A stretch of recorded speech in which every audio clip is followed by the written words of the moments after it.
Greetings. We wanted to touch on the current state of affairs regarding the President of United States.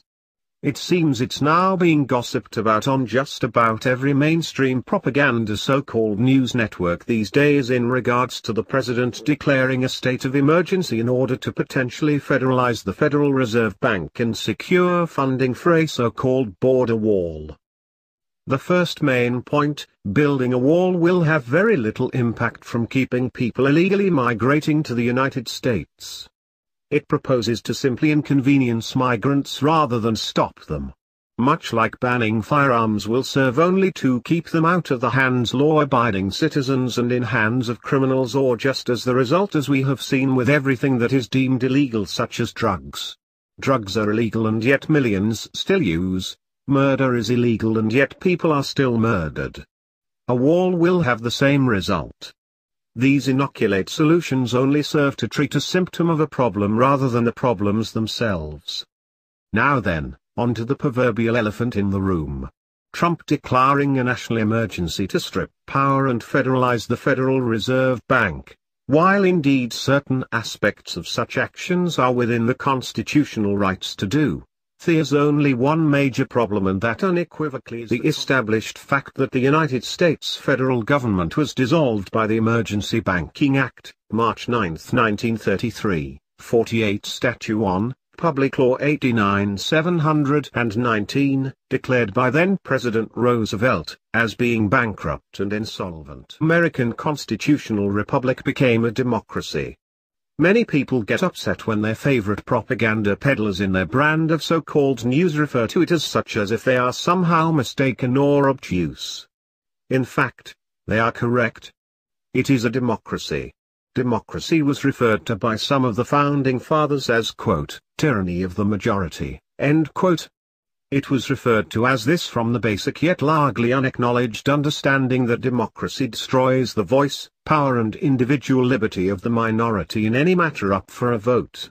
Democracy was despised by the founding fathers of the United States, and for good reason. The reason is, as stated, in a democracy, the minority loses and has no say.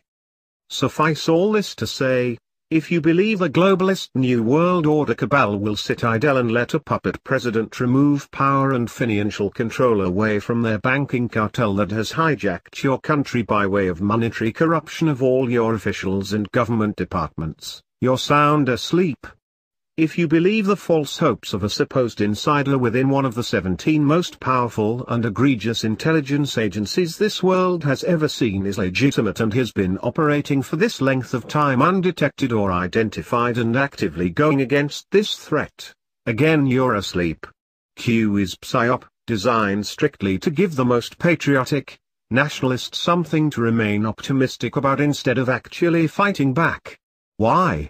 Because they knew you were all the ones that could actually effect real change and, dare we say, even restore independence. These intelligence agencies are the New World Order's police forces that ensure all of your government officials carry out the globalist agenda. They are the ones that control the direction of your country. They have destabilized foreign countries, orchestrated the assassination of whistleblowers, reporters that would tell the truth, President Kennedy, and even had their hands in many false flag events we have seen over the course of our history. Their largest event they were a part of is 9/11, just to name a few. Now through their PSYOP, Q, they have many of you believing that martial law will actually be a sensible action on the basis that they will be arresting so-called deep state tyrants and federalizing the private central bank known as the Fed. This is a romantic pipe dream, and a dangerous one at that. Need we remind you that martial law is one of the items they have tried but failed to bring about with the various riots carried out by Syria's paid political action groups and agents sent to infiltrate legitimate protests in the hopes of escalating them to riots? Any of this ring any bells, or has the last few years erased that memory? Be wise of what you're supporting of solutions proposed by government officials and supposed insiders like this Q. We have warned you all in the past, and we are warning you yet again. You want what we want, we dream as you dream. We wish to end the New World Order and all their elite that are pulling the strings and operating in the dark, but we know that it can't be done by voting or by any politician, because all of those people either support by choice or by force the one world agenda, under the threat of death by the intelligence agencies. They are the enforcers, action planners, the ones steering your corporation known as the Federal United States, steering it straight into the goal of a one world order.